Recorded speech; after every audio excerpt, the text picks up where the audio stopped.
தனுசு ராசிக்கு இந்த வருடம் 2026 எத்தகைய சிறப்பானதாக இருக்க போகுது அப்படின்னு பார்ப்போம்.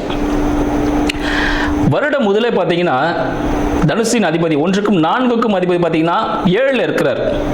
அப்போ வீடு வண்டி வாகனம் வாங்கணும் அப்படின்னா அவங்க மனைவி கணவன் முயற்சியால் லைஃப் பார்ட்னரோட முயற்சியால் வீடு வண்டி வாகனம் வாங்குவதற்கான ஒரு வாய்ப்பு இருக்கு. இன்கேஸ் வண்டியாக இருந்தால் செகண்ட் ஹேண்ட் வண்டி வாங்குங்க. வீடாக வாங்கினீங்கன்னா ரொம்ப பழைய வீடாக வாங்குங்க. சரிங்களா? லேண்ட் வாங்கினீங்கன்னா ஒரு பெரிய இடமா பார்த்து வாங்குங்க, எம்டி லேண்ட். ஏன்னா அது போல் லேண்டில் வாங்கினீங்கன்னா உடனே உங்களுக்கு கிடச்சிரும். புது வீடாக வாங்க போகிறேன், ஒரு காம்பவுண்ட் போட்ட ஒரு இடத்த வாங்க போகிறேன்னு போனீங்கன்னா அது உங்களுக்கு ரொம்ப பிரச்சனையை கொடுக்கும். அது வாங்கவே விடாது உங்களை.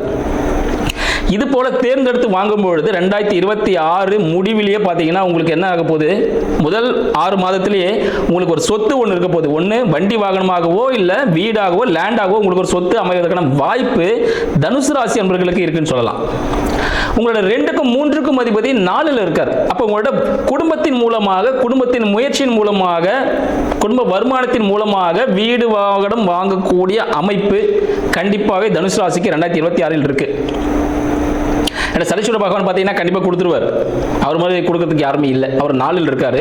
அதனால் கண்டிப்பாக உங்களுக்கு சிறப்பான ஒரு அமைப்பை செய்ய போகிறார் அப்படின்னு சொல்லலாம். உங்களுக்கு 5க்கும் 12க்கும் அதிபதி குழந்தையின் மூலமாக ஒரு விரயம் ஏற்படுவதற்கான வாய்ப்புகள் உண்டு. அது நீங்களாவே செய்வீங்க. குழந்தைக்கான விரயம் நீங்களே செய்வீங்க. விரயம்னா என்னங்க, ஒரு இன்வெஸ்ட்மெண்ட்டுங்க. ஒரு கோல்டு வாங்கி வைக்கிறது, இல்லை குழந்தைகளை ஒரு இடம் வாங்கி வைக்கிறது, ஒரு எஃப்டி போட்டு வைக்கிறது, இது போல விஷயங்கள் ஏற்படுவதற்கான வாய்ப்புகள் உண்டு. குலதெய்வ வழிபாடு விட்டு இருக்கும். குலதெய்வம் என்னன்னு தெரியாம கூட இருக்கும் தனுசு ராசி நண்பர்களுக்கு. குலதெய்வ வழிபாடு செய்யுங்கள். குலதெய்வ வழிபாடு செய்யக்கூடிய இடத்துல இருக்கவங்களுக்கு ஏதாவது உதவி தேவைப்பட செய்யுங்க. அங்க இருக்க அர்ச்சகருக்கு முடிஞ்சா உங்களால் முடிஞ்ச அளவுக்கு உதவி செய்யுங்க. அது ரொம்ப சாதகமான ஒரு பலனை கொடுக்கும் சொல்லலாம்.